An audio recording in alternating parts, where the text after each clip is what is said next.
This video will show you how to load a macro file for your Heliner CNC machine. Make sure to back up your system to an external USB drive before doing this. Start on the main menu.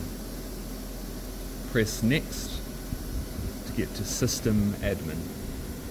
Select this, then select Macro Manager. You then want to import a macro file. This will open the USB disk.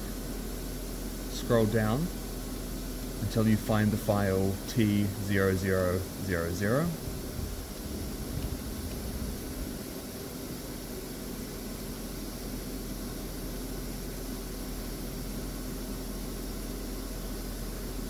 Select this file, press Next, then press OK to import the macro file. Yes, we want to override.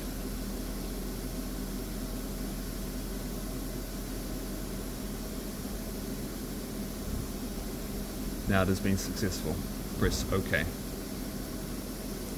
We now need to restart the machine for this to take effect.